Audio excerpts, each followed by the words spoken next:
Uma pessoa divorciada pode se casar? Um casamento civil é casamento nenhum. O homem só pode se separar da sua mulher em caso de adultério. Uma pessoa divorciada pode se casar novamente segundo a Bíblia? Essa é uma das perguntas mais debatidas dentro do cristianismo e que gera muitas dúvidas entre quem deseja viver de acordo com a palavra de Deus. Mas tem muitas pessoas se perguntando como agir quando o casamento termina e se existe possibilidade de um novo começo, um novo casamento. Nesse vídeo você vai ouvir reflexões importantes do padre Paulo Ricardo e do pastor Osiel Gomes, dois líderes cristãos que explicam segundo a Bíblia, mas com diferentes pontos sobre o divórcio e sobre um novo casamento após o divórcio e as responsabilidades espirituais. Com ensinamentos claros, profundos, eles abordam esse tema muito delicado que envolve fé, arrependimento, misericórdia. Será mesmo que é pecado um divorciado se casar novamente? Agora, no vídeo a seguir, vamos ver o que o padre Paulo Ricardo diz sobre esse assunto. Mas antes, se inscreva no canal, ative o sininho de notificações. É possível uma pessoa se casar com alguém que foi divorciado? Bom, para responder essa pergunta é necessário que nós saibamos qual é o valor de um casamento civil para um católico. Bom, diante de Deus, um casamento civil é casamento nenhum. A Igreja exige o casamento civil dos seus fiéis simplesmente para que o nosso casamento religioso, o casamento sacramental, que é aquele que vale, seja reconhecido diante da sociedade civil. Mas aquilo não constitui vínculo algum para nós. Então é importante nós colocarmos isso como princípio. Para quem é católico ou foi batizado na Igreja Católica, casamento civil é casamento nenhum. Então, para responder se é possível eu me casar com uma pessoa divorciada, a resposta é simples. Essa pessoa que se divorciou, evidentemente no civil, porque só existe divórcio no direito civil. Essa pessoa que se divorciou no civil foi casada sacramentalmente com alguém? Esta é a pergunta que deve ser respondida. Essa pessoa, se ela era católica e foi casada sacramentalmente com alguém, então é evidente, ela não pode se casar novamente, a não ser que tenha sido reconhecida a nulidade daquele primeiro casamento, ou seja, que um tribunal eclesiástico diga que, na realidade, aquela pessoa nunca se casou, ela permaneceu solteira sempre porque aquele casamento celebrado não uniu os dois, não houve vínculo verdadeiro. Pois bem, para quem já foi casado no religioso, o divórcio não altera a sua situação. Você continua casado. Agora, uma outra situação é para aquela pessoa que não se casou na igreja e não houve laço matrimonial sacramental. Se o sujeito é católico e se casou somente no civil, então, para a Igreja Católica, ele continua solteiro. E aquele divórcio, ele é simplesmente um desfazer-se de uma obrigação civil, mas para a Igreja Católica ele sempre foi solteiro e, portanto, continua livre para se casar. É importante, porém, recordar uma coisa. Se alguém foi unido a uma outra pessoa através de um casamento civil simplesmente, ou simplesmente através do concubinato, mesmo que não tenha havido casamento civil, a Igreja pede que se verifique se não há obrigações naturais para com a primeira família que foi constituída. É isso que nós lemos no cânon 1071, parágrafo 1º, no número 3. O cânon diz assim: exceto em caso de necessidade, sem a licença do ordinário local, ninguém assista a matrimônio de quem tem obrigações naturais originadas de união precedente para com outra parte ou para com filhos. Por que isto? É necessário entrar em contato com o bispo ou com o vigário-geral, que são os ordinários locais, para se assegurar de que essa pessoa que vai contrair um matrimônio católico pela primeira vez continue cumprindo com suas obrigações naturais para com os filhos que ele gerou e para com aquela companheira que ele condividiu a sua vida até então. Então, é importante isto. É uma obrigação de justiça. A igreja não considera aquele casamento civil como sendo válido, mas aquele casamento civil muitas vezes fez surgir obrigações naturais. Agora, vamos ouvir as palavras do pastor Ziel Gomes. O homem só pode se separar da sua mulher em caso de adultério. Mas eu já expliquei que o problema não era só o adultério. A escola de Léo era liberal. O homem pode se separar se ele achar qualquer coisa feia na mulher. Achou o cabelo feio, achou o dente dela feio. Porque o homem, irmão, quando ele ama a mulher, ela pode estar com o dente velho feio.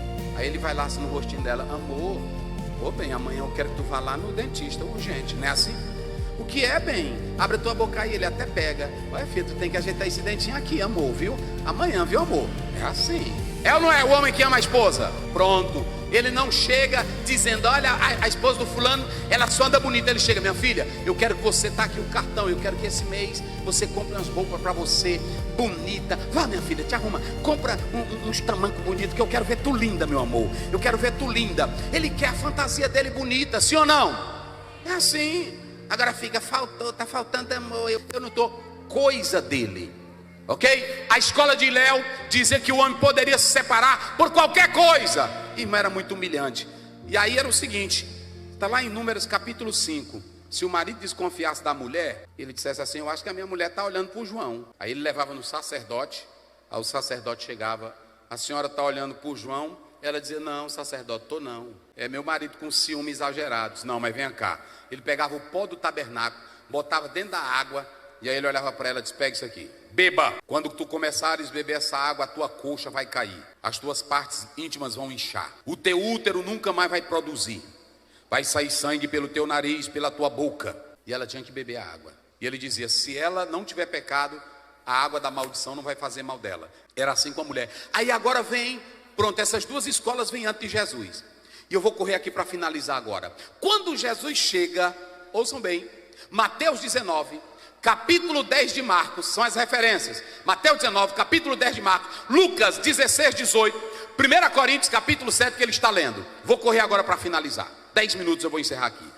Olha bem para cá. Os discípulos chegaram para Jesus querendo a lei de Moisés. E eles disseram: Senhor, é lícito dar carta de divórcio?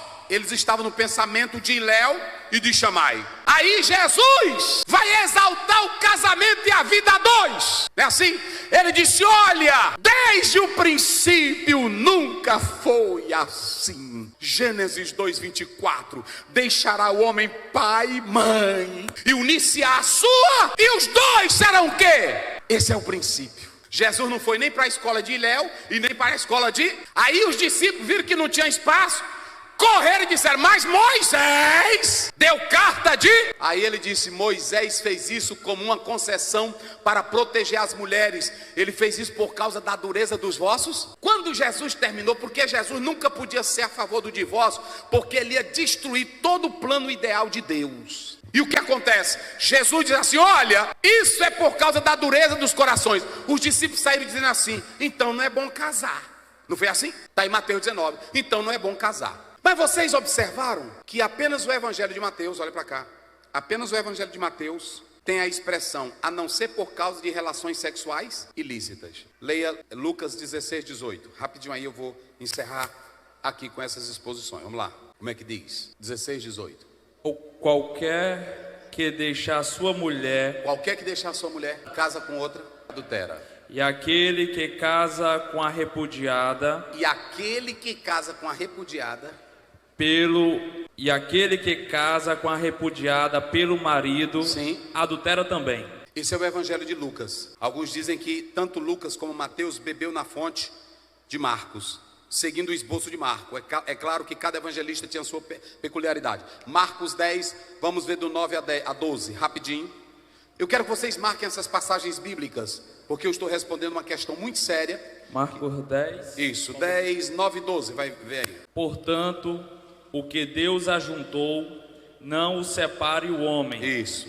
E em casa tornarão os discípulos a interrogá-lo acerca disso mesmo. Olha aí.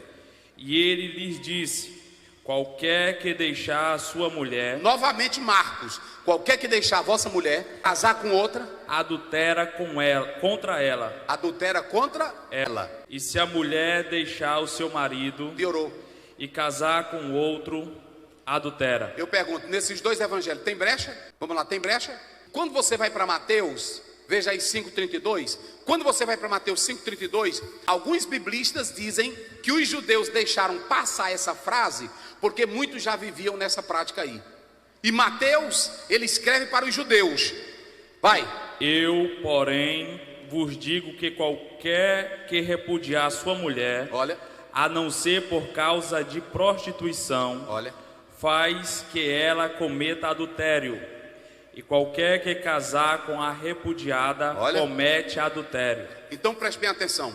Nesse caso aí, além da separação, não dá nem direito ao novo casamento. Entenderam agora? Você tem dois evangelhos, e se você seguir a lei do judaísmo, o testemunho de dois é o quê? É verdadeiro. E dois evangelhos não usa a expressão a não ser por causa. Só tem Mateus, e alguns dizem que os judeus deixaram passar para beneficiar os judeus. Ou seja, não há confirmação para isso. Pastor Zé, como é que está meu caso hoje? Eu não posso sair sem dizer isso para você. Observe que eu estou aqui pregando a Bíblia. Eu estou mostrando aqui a palavra de Deus. Eu não estou mostrando. Vamos lá para o apóstolo de São Paulo. 7, vê do 14. 7,14 de 1 Coríntios. Rapidamente. 7:14. Vai, como é que diz? Porque o marido descrente Hã? é santificado pela mulher, Isso, e a mulher descrente Sim. é santificada pelo marido. isso, Doutra sorte, os vossos filhos seriam imundos, isso. mas agora santos. Pode ir. Mas se o descrente se apartar, Preste bem atenção. Olha aqui. Porque alguns estão usando Paulo para dizer que Paulo era a favor do divórcio. Paulo também segue a mesma linha de Marcos, segue a mesma linha de Lucas. Ele está falando para um casal que aceitou Jesus e que antes não vivia debaixo dessa lei. Eram pessoas pecaminosas. Os dois aceitaram Jesus. Caso a mulher, aliás, a mulher aceite a Jesus e o marido diga: olha, eu não quero teu Deus, eu não quero tua fé, vai embora. Paulo disse que ela poderia ir, mas quem é que pede a separação aqui? É a crente ou é o descrente? Vamos lá, me ajudem. Quem é que pede a separação? É o crente ou é o descrente? Descrente. É o descrente. Então ele diz, mas se ele, porque Paulo não pediu, porque ele dizia que a mulher crente, se o marido não fosse crente, ela poderia ganhar até o marido. Pronto, está lá em 1 Pedro 3. E ele também diz a mesma coisa, caso seja o marido que seja crente e a mulher incrédula, ele pode ganhar ela para Cristo. E quando ele diz que os filhos seriam santificados, ele não estava dizendo que os filhos seriam salvos, mas a presença de um santo no lar, com testemunho exemplar, pode abençoar a vida do filho e a vida do marido não crente. Sim ou não? Então pronto, você não tem nem em Jesus, nem em Paulo, nenhuma confirmação. Pastor Ziel, e agora? Aí eu não sei porque meu tempo não dá, já vou encerrar bem aqui, meu pastor. E aí é muita coisa, mas aí o que está pesado é porque aí nós temos que resolver o caso dos irmãos, né? Aí criou-se uma teoria do traído inocente e do traído culpado. O que é o traído inocente? Alguns dizem que aquele que foi traído inocentemente, a partir desse momento, ele tem para se casar com outro, porque ele era um inocente. Só que Jesus piora o negócio. Porque ele está dizendo que mesmo tu sendo inocente e casar com a repudiada, tu faz o quê? Aí piorou, porque Jesus está dizendo assim, ó, aquele que casa com a repudiada, pronto, aí piorou o negócio. E o culpado, eles dizem que o culpado não pode contrair novo casamento, por quê? Porque ele foi o pivô do pecado. Então são as explicações que os homens dão. No Código de Hammurabi, me parece 1927 ou 1928, tinha também a lei do divórcio. Lá, se a mulher fosse apanhada em adultério, ela era afogada, jogada dentro de um rio muito fundo que ela não saía mais. Até no Código de Hammurabi, antes de Moisés, a mulher borboleta. A mulher, o que era mulher borboleta? É aquela que não faz a comida, é aquela que só vive no WhatsApp, é aquela que só vive na rua, é aquela que só vive no shopping, que não liga para casa, não liga para o marido. Pelo Código de Hammurabi ela era morta. Mulher borboleta, só vive voando. Entenderam minhas coisas? Isso é o Código de Hammurabi, não é o pastor Zé, é o Código de Hammurabi que fala isso, a mulher borboleta. Então preste bem atenção que Jesus fechou toda a brecha, sim ou não? E Paulo também fechou a brecha, sim ou não? Agora vamos para mim finalizar. Que é um que pode ficar aqui em pé para me ajudar aqui. Tu mesmo que está com o microfone, vem cá. Eu mesmo vou fazer aqui duas perguntas para ele. Não é pergunta de Bíblia não, são duas colocações e ele vai me dizer. Ele é estudioso, seu nome é o Bota aí no microfone. Leães, me diz uma coisa. No caso da mulher ser casada, e Jesus disse que a não ser, se fosse seguir a escola de Shammai, a não ser por causa de adultério. Mas digamos que uma mulher é casada com um homem que ele é brutal e ele mata alguém e ele vai para a prisão perpétua nos Estados Unidos. Como é que fica nesse caso? O que tu acha? Porque se seguirmos a escola, diz a não ser por causa de relação sexual ilícita. Mas essa mulher sabe que o marido dela nunca mais vai voltar. O que tu acha? Como é que a gente tem que fazer? Se ela for crente, ela vai ter a esperança dele sair, mas se concretizar a lei e ele for morto, ela fica viúva. E aí abre brecha bíblica para um novo casamento. Tá certa a resposta dele? Quem acha que tá certo? Levante a mão. Quem acha que tá errado? Tá certa a resposta dele. Mas digamos que a mulher seja casada com um homem e de repente ele fica louco da mente, insano, não volta mais. E aí? Qual é a saída também? Ele foi embora, ou não, ele tá louco, ele não fala, ele não sabe mais de nada. E ela tem direito de pedir o divórcio?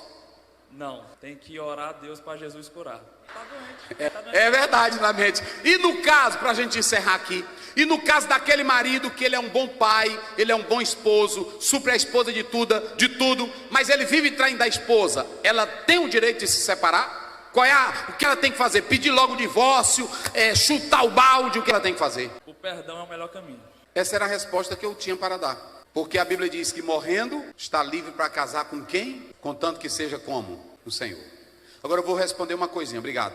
Há um autor americano que diz assim: porque cada caso tem que ser analisado caso a caso. Só que a Bíblia, ela não pode abrir brecha para essas coisas, porque senão banaliza e o homem tem um coração duro. A Bíblia tem que ser a Bíblia, e você precisa se render à Bíblia. Pastor Aziel, e no caso que, por exemplo, a minha mulher vivia me traindo, não me queria mais, e etc. Ou outro caso seu, que não foi largar só porque não gostou dela, não foi largar só porque não gostava da voz dela. E nesse caso, pastor, você deve ser tratado como membro, respeitado na igreja, e esse é um caso entre você e Deus. É um caso entre você e Deus.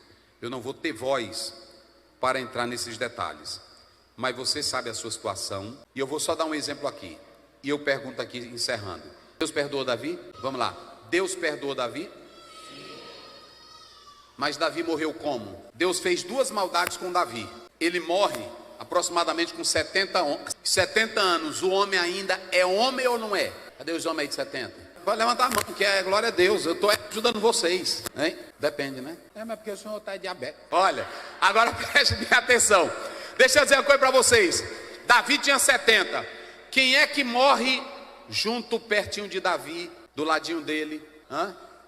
O que ele mais amava era a mulher. E no final da vida ele morre com uma mulherzinha toda linda, cheirosa, bonita, que ele não podia fazer nada. Não era assim? E a Bíblia ainda diz mais, olha para cá: a espada nunca mais se afastou da casa de... Você quer o perdão do adultério, como de Davi? Morreu o menino, um irmão matou o outro, o irmão abusou da irmã, o outro queria tomar o trono, Salomão matou o irmão porque queria tomar o trono dele. Nunca mais a vida de Davi prestou. A Bíblia diz que a espada nunca saiu da casa. Quem abre a porta para o adultério dificilmente terá uma vida bem estruturada. Por isso, coloque a porta, coloque a cerca, coloque o cadeado: não adulterarás, porque o adultério traz consequências gravíssimas.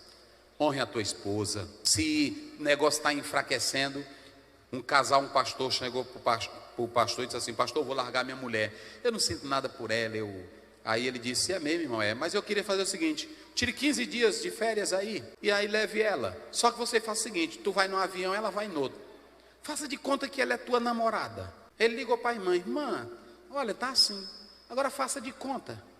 Aí ela foi para um lado, foi para o outro. Aí ele estava lá na praia e ela chegou, toda linda, bonita, toda arrumada, jogando cabelo. E ele disse: meu Deus, que mulher linda é essa? Aí ela olhou e disse: é a minha. Aí ele, pronto, voltou e disse: pastor, não vou mais me separar não. É porque às vezes a mulher também está dentro de casa e ela esquece que é mulher. Tu é fêmea, minha irmã. Tu pode ser mãe, tu pode ser mulher, mas tu tem que se lembrar que tu é fêmea. Deus, quando deu para Adão, ele não foi uma mulher, eita mulher. Não, ele deu foi uma fêmea. Tu é Ixá, tu é mulher, tu é fêmea. E fêmea as irmãs já sabem o que é. E também, meus irmãos, tu é macho. Tem um bocado de homenzinho velho também, que as mulheres estão pulando fora, que o bichinho velho não dá conta de nada. Fraco velho, sabe nem beijar a mulher, bicho velho só cospe ela o dia todinho. Aí pronto, aí a mulher diz: não sabe dizer nada. A mulher abusa também. Até esse termo melofo é exagerado. Pronto. Tinha um irmão que ela tanto tempo. É aqui minha gatinha, pastor, minha gatinha. Aí a irmã, não, para, eu já tô abusando. Tu tem que saber a hora também, porque aí... Se você chegou até aqui, deixe o seu comentário logo aí abaixo. Se inscreva no canal, ative o sininho de notificações. Jesus abençoe você, Jesus abençoe a sua família e até o próximo vídeo.